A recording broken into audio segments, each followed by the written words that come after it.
Hi, this is Thymic Dad here. If you enjoy this channel, please subscribe. It does help me out a lot. Tonight I'm going to do a video on what I've referred to in the past as the tipping point, and which mental healness coined the term fracture. And I'll be going over both of those perspectives. Um, you know, firstly, I'll go over like the what I've referred to as a tipping point, which is based, I feel like, more in psychology of what's going on, very deeply at the core of the narcissist. So, speaking psychologically, or as a, yeah, psychoanalytically, the narcissist through the love bombing phase idealizes their target, or partner, as a surrogate mother, and what they are looking for and hoping for, and kind of feeling to some degree, is that they will receive the unconditional love that they did not receive as a child, and that this surrogate mother figure will reciprocate and give them this unconditional love, and basically slowly work to fill that hole that they is inside them, or maybe even heal it a bit. And the narcissist dives head first into this and projects this idealized mother figure onto their partner, and just crosses their finger that this is it, this person's going to give me the unconditional love that I didn't receive. And a key point that I want to interject here is that with child psychology, when you have a child, even up to a toddler, probably a little bit past that, the parent, especially the mother, is viewed as God, meaning they are perfect and that they can do no wrong. And I mean, the reason for this is because they're, the child's obviously learning how to model their behavior, etc. And so that, is kind of replicated later on when the narcissist goes through the love bombing phase. And I think, in a weird way, maybe that answers another aspect of why the narcissist takes on the personality, the mannerisms, the likes, dislikes of the target individual, is because, again, it's this whole role playing of, okay, you're my surrogate mother, and so I'm going to copy you, mirror you, and put you on a pedestal, and just basically delude myself into thinking that you are perfect. And this happens through the love bombing phase, and then it reaches a tipping point where the narcissist, something happens, and it kind of gets past that filter, so to speak, and the narcissist realizes that you aren't perfect, that the target partner is not perfect, and as such, not the surrogate mother that they were hoping for.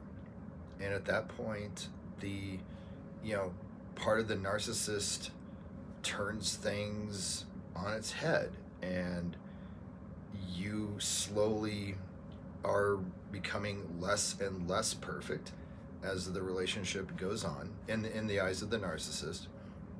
And additionally, there's kind of a really malicious evil aspect of this, where psychologically speaking, the narcissist is now seeing you as the bad mom, and as such, there's some maliciousness and causing pain to the to the target, to their partner, to kind of punish both the partner for not being their surrogate mother, but also psychologically, the narcissist is trying to punish their real mother through, their partner. And so I think that's another aspect of why, as time goes on, the narcissist can get really vicious. I mean, I've never seen the level of malice and viciousness that I've seen with the narcissist in my life. So that's one aspect of what's going on with that tipping point where you go from the love bombing phase into devaluing. So mental illness has a slightly different take, where he calls it the fracture, where the analogy might be where you have this perfect pane of glass, or if you will, a mirror, and the narcissist mirrors this mirror, if I can say that, back to them, and sees perfection, and just basically copies everything that the target does, and mimics their partner and just idolizes them. And then they reach that point where there's a fracture. And so you might think of this as metaphorically, as you have a mirror and there's a crack all of a sudden, like there's some chipped glass or something like that, and it's very disturbing to the narcissist. I mean, what this equates to in real life is that the narcissist sees you do something that they can't reconcile with the perfect idealized version that they thought you were.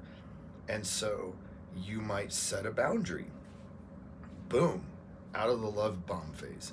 Or you might say no to them when they make a request or ask something, boom, you're no longer in the love bombing phase. If you do something that doesn't match the idealized version that they've built of you in their mind, that disconnect is, again, so jarring to them. They're just like, okay, love bombing phase is over. And because the majority of the mirror is still there, the relationship continues, and it's different. It's different, but it's not horrible. It's not bad.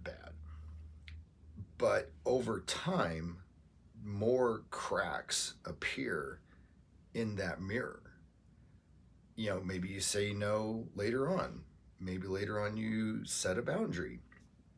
Maybe later on something happens and you have an opinion that doesn't match the narcissist. So more of these cracks appear. And one of the interesting things that the mental illness had said about like that devalue phase as these cracks appear is that as time goes on, this is when the narcissist is going to try to, quote, fix you. And they are going to start being more argumentative and complaining, and basically, because they think of you as an object, or as like, I like to say, you're a bad toy at that point.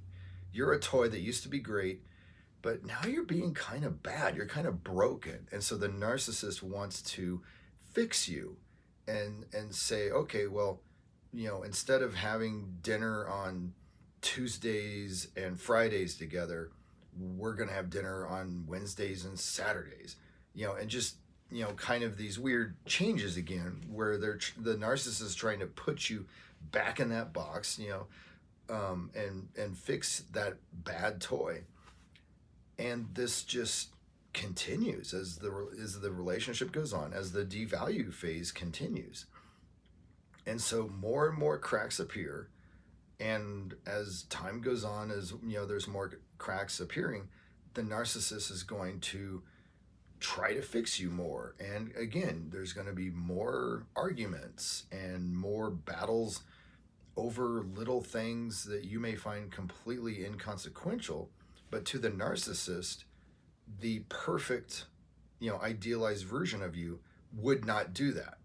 And so And that's what's so funny is like in their mind, they're trying to steer you back to the perfect version that you were back in, say, the love bombing phase.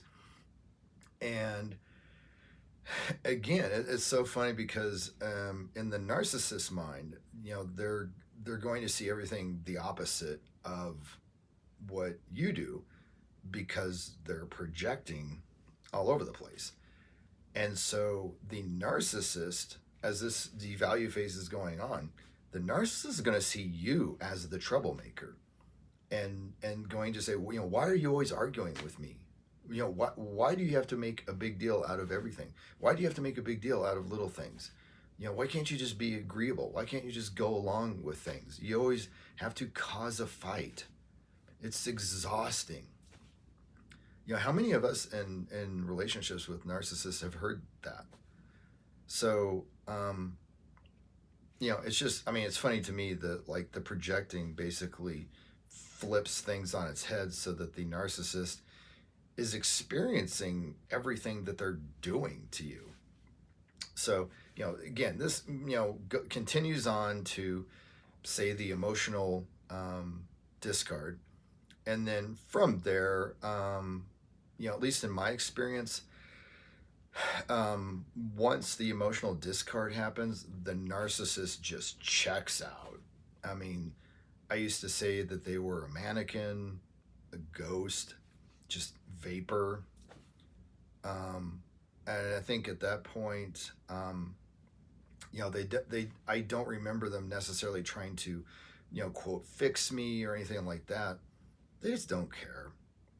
They're just gone. I mean, and honestly, as you probably can surmise by connecting the dots, especially if you've had experience with narcissists, the emotional discard happens when they've found their next supply.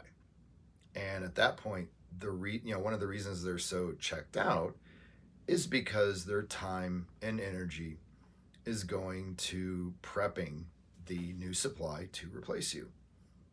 So, but at least the arguments have maybe gone down a notch. I don't know. At least that's been my experience. So hopefully this video has been helpful. Thanks.